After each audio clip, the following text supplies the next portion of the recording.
श्रावण मास महात्म्य 8वां अध्याय। ईश्वर बोले, हे सनत कुमार, अब मैं अत्युत्तम भौम व्रत का वर्णन करूंगा, जिसके अनुष्ठान करने मात्र से वैधव्य नहीं होता है। विवाह होने के पश्चात 5 वर्षों तक यह व्रत करना चाहिए। इसका नाम मंगला गौरी व्रत है। यह पापों का नाश करने वाला है।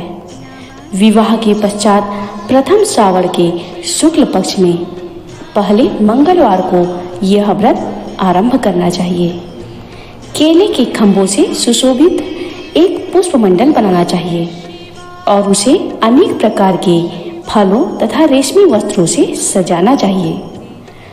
उस मंडप में अपने सामर्थ्य के अनुसार देवी की सुवर्णमयी अथवा अन्य धातु की बनी प्रतिमा स्थापित करनी चाहिए और 16 उपचारों से, 16 दुर्वा दलों से, 16 अपा मार्ग दलों से, 16 चावलों से तथा 16 चने की दालों से मंगला गौरी नामक देवी की पूजा करनी चाहिए और 16 बत्तियों से 16 दीपक जलाने चाहिए। दही तथा भात का नैवेद्य भक्तिपूर्वक अर्पित करना चाहिए और देवी के पास पत्थर का सील तथा लोढ़ा स्थापित करना चाहिए। 5 वर्ष तक इस प्रकार से करने के पश्चात उद्यापन करना चाहिए। माता को वायन प्रदान करना चाहिए। अब उनकी विधि सुनिए। अपने सामर्थ्य के अनुसार एक पल प्रमाण सुवर्ण की अथवा उसके आधे प्रमाण की अथवा उसके भी आधे प्रमाण की मंगला गौरी की प्रतिमा निर्मित करानी चाहिए। अपनी शक्ति के अनुसार स्वर्ण आदि की बने तंडुल पूरित पात्र पर वस्त्र तथा रमणीय कंचुकी ओढ़नी रखकर उन दोनों के ऊपर देवी की प्रतिमा स्थापित करनी चाहिए। समीप में चांदी से निर्मित सील तथा लोढ़ा रखकर माता को वायन प्रदान करना चाहिए। इसके बाद 16 सुवासिनियों को यत्नपूर्वक भोजन कराना चाहिए। हे विप्र, इस विधि से व्रत करने पर 7 जन्मों तक सौभाग्य बना रहता है और पुत्र पौत्र आदि के साथ संपदा विद्यमान रहती है। सनत कुमार बोले, सर्वप्रथम इस व्रत को किसने किया था और किसको इसका फल प्राप्त हुआ? हे शंभो, जिस तरह से मुझे इसके प्रति निष्ठा हो जाए, कृपा करके वैसे ही बताइए। ईश्वर बोले, हे सनत कुमार, पूर्व काल में कुरु देश में श्रुतकीर्ति नामक एक विद्वान कीर्तिशाली शत्रुओं का नाश करने वाला 64 कलाओं का ज्ञाता तथा धनु विद्या में कुशल राजा हुआ था। पुत्र के अतिरिक्त अन्य सभी शुभ चीजें उस राजा के पास थी। अतः वह राजा संतान के विषय में अत्यंत चिंतित हुआ था और जब ध्यानपूर्वक देवी की आराधना करने लगा, तब उसकी कठोर तपस्या से देवी प्रसन्न हो गई और उससे यह वचन बोली, हे सुव्रत, वर मांगो। श्रुतकीर्ति बोला, हे देवी, यदि आप मुझ पर प्रसन्न हैं तो मुझे सुंदर पुत्र दीजिए। हे देवी, आपकी कृपा से अन्य किसी भी वस्तु का अभाव नहीं है। उसका यह वचन सुनकर पवित्र मुस्कान वाली देवी ने कहा, हे राजन, तुमने अत्यंत दुर्लभ वर मांगा है, फिर भी कृपावश मैं तुम्हें अवश्य दूंगी। किंतु हे राजन, सुनिए, यदि परम गुणी पुत्र चाहते हो तो वह केवल 16 वर्ष तक जीवित रहेगा और यदि रूप तथा विद्या से विहीन पुत्र चाहते हो तो दीर्घजीवी होगा। देवी का यह वचन सुनकर राजा चिंतित हो उठा और पुनः अपनी पत्नी से परामर्श करके उसके गुणवान तथा सभी शुभ लक्षणों से संपन्न 16 वर्ष की आयु वाला पुत्र मांगा। तब देवी ने भक्ति संपन्न राजा से कहा, हे नृपनंदन, मेरे मंदिर के द्वार पर आम का वृक्ष है। उसका एक फल लाकर मेरी आज्ञा से अपनी भार्या को उसे भक्षण करने हेतु प्रदान करो। इससे वह शीघ्र ही गर्भ धारण करेगी, इसमें संदेह नहीं है। प्रसन्न होकर राजा ने वैसा ही किया। उसकी पत्नी ने गर्भ धारण कर लिया और 10वें महीने में उसने देवपुत्र तुल्य पुत्र को जन्म दिया। तब हर्ष तथा शोक से युक्त राजा ने बालक का जात कर्म आदि संस्कार किया और शिव का स्मरण करते हुए उसका नाम चिरायु रखा। इसके बाद पुत्र के 16 वर्ष होने पर पत्नी सहित राजा चिंता में पड़ गए और विचार करने लगे कि यह पुत्र बड़े कष्ट से प्राप्त हुआ है, मैं इसकी दुखद मृत्यु अपने ही सामने कैसे देख सकूंगा। ऐसा विचार करके राजा ने पुत्र को उसके मामा के साथ काशी भेज दिया। प्रस्थान के समय राजा की पत्नी ने अपने भाई से कहा कि कार्पटिक का वेश धारण करके आप मेरे पुत्र को काशी ले जाइए। मैंने भगवान मृत्युंजय से पूर्व में पुत्र के लिए प्रार्थना की थी और कहा था, हे विश्वेश, आप जगतपति की यात्रा के लिए मैं उस पुत्र को अवश्य भेजूंगी। अतः आप मेरे पुत्र को आज ही ले जाइए और सावधानी पूर्वक इसकी रक्षा कीजिएगा। अपनी बहन की यह बात सुनकर भांजे के साथ वह चल पड़ा। कई दिनों तक चलते चलते वह आनंद नामक नगर में पहुंचा। वहां सभी प्रकार की समृद्धियों से संपन्न वीरसेन नाम वाला राजा रहता था। उस राजा की एक सर्वलक्षण संपन्न युवावस्था प्राप्त मनोहर तथा रूप लावण्यमयी मंगला गौरी नामक कन्या थी। सभी उपमानों को तुच्छ करके सौंदर्य अभिवृद्धि को प्राप्त वह कन्या किसी समय सखियों के साथ नगर के उपवन में क्रीड़ा करने के लिए गई हुई थी। उसी समय वह चिरायु तथा उसका मामा वे दोनों भी वहां पहुंच गए और उन कन्याओं को देखने की लालसा से वहीं विश्राम करने लगे।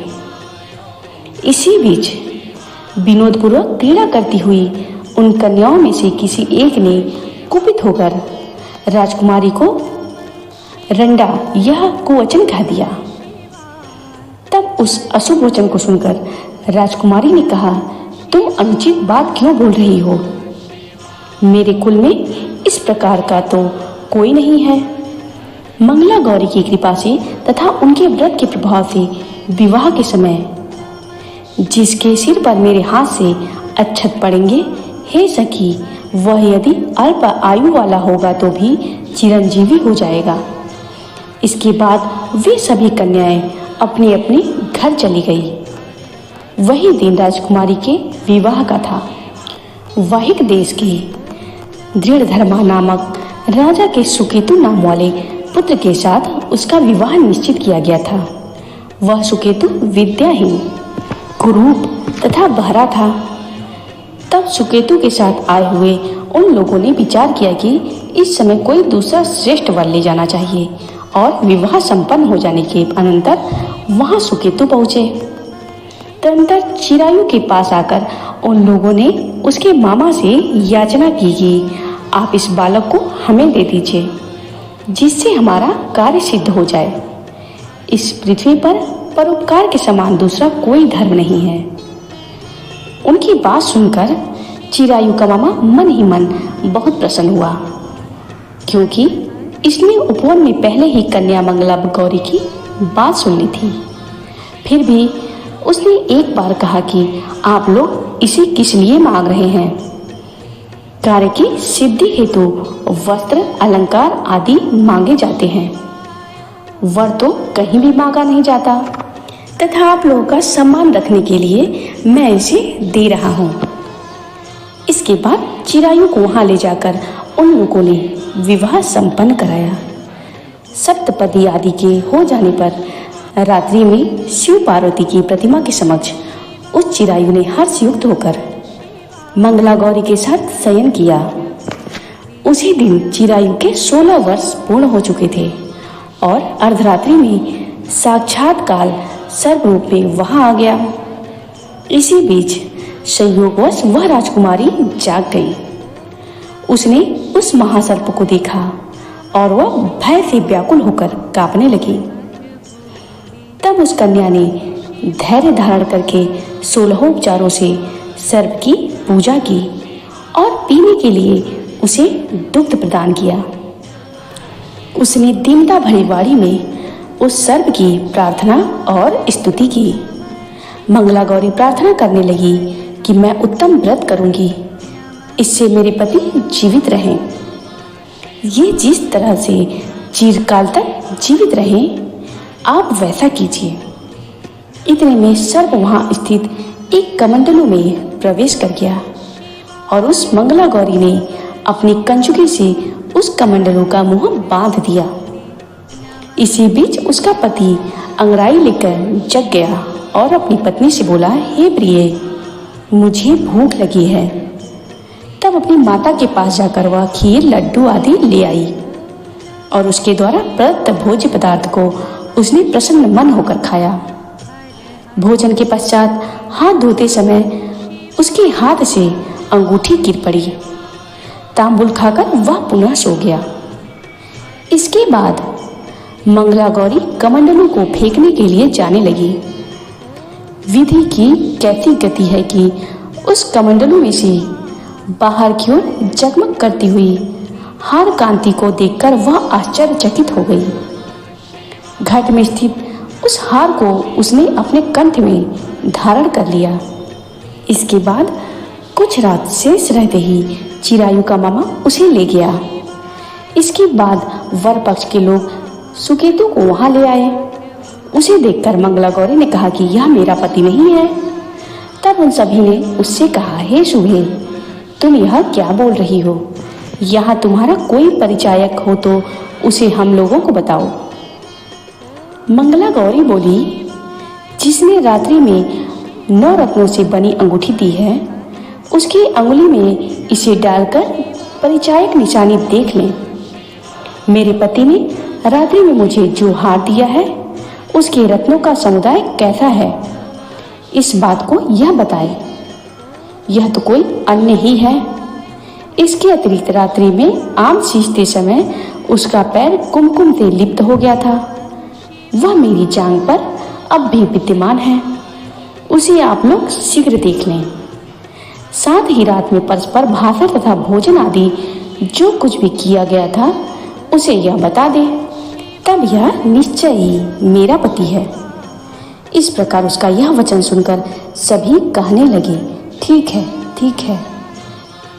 किंतु जब एक भी बात न मिली, तब सभी ने सुकेतु को उसका पति होने से निषिद्ध कर दिया और वे वर पक्ष वाले जिस तरह आए थे उसी तरह चले गए। तत्पश्चात अपने वंश को बढ़ाने वाले महान यश से संपन्न तथा परम मनस्वी मंगला गौरी के पिता ने अन्न पान आदि का सत्र चलाया। उन्होंने वर पक्ष का वृतांत कानो कान सुन लिया कि स्वरूप से कुरूप होने के कारण लोगों के द्वारा किसी अन्य को वर के रूप में आदरपूर्वक लाया गया था। तब उन्होंने अपनी कन्या को पर्दे के भीतर बैठा दिया। इसी प्रकार 1 वर्ष बीतने पर यात्रा करके वह अपने मामा के साथ यह देखने के लिए आया कि विवाह के पश्चात वहां क्या हुआ। तब उसे गवाक्ष के भीतर से देखकर वह मंगला गौरी अत्यंत प्रसन्न हुई और माता पिता से बोली कि मेरे पति आ गए हैं। तब राजा ने अपने सुहजनों को बुलाकर पूर्व में कहे गए सभी परिचय को निशानी को देखकर मंद मुस्कान वाली अपनी कन्या चिरायु को सौंप दी। राजा ने शिष्ट जनों को साथ लेकर विवाह का उत्सव कराया। इसके बाद राजा वीरसेन ने वस्त्र आभूषण आदि सेना, घोड़े, हाथी, रथ और अन्य भी बहुत सी सामग्री देकर उन्हें विदा किया। इसके बाद अपने कुल को आनंदित करने वाला वह चिरायु पत्नी तथा मामा को साथ लेकर सेना के साथ अपने नगर पहुंचा। तब लोगों के मुख से उसे आया हुआ सुनकर उसके माता पिता को विश्वास नहीं हुआ। उन्होंने सोचा कि प्रारब्ध अन्यथा कैसे हो सकता है। इतने में वह अपने माता पिता के पास आ गया और स्नेह से परिपूर्ण होकर वह चिरायु भक्ति पूर्वक उनके चरणों पर गिर पड़ा। तब उस पुत्र का मस्तक चूमकर उन दोनों ने परम आनंद प्राप्त किया। पुत्र वधू मंगला गौरी ने भी सास ससुर को प्रणाम किया। तब सास उसे अपनी गोद में बैठाकर सारा वृतांत शीघ्रतापूर्वक पूछने लगी। हे महामुने, तब पुत्र वधू ने भी मंगला गौरी के उत्तम व्रत महात्म्य तथा जो कुछ घटित हुआ था वह सब वृतांत बताया। हे सनत कुमार, मैंने आपसे इस मंगला गौरी व्रत का वर्णन कर दिया। जो कोई भी इसका श्रवण करता है अथवा जो इसे कहता है उसके सभी मनोरथ पूर्ण हो जाते हैं, इसमें संदेह नहीं है। सूत जी बोले, हे ऋषियों, इस प्रकार शिव जी ने सनत कुमार को यह मंगला गौरी व्रत बताया और उन्होंने सभी कार्यों को पूर्ण करने वाले इस व्रत को सुनकर महान आनंद प्राप्त किया।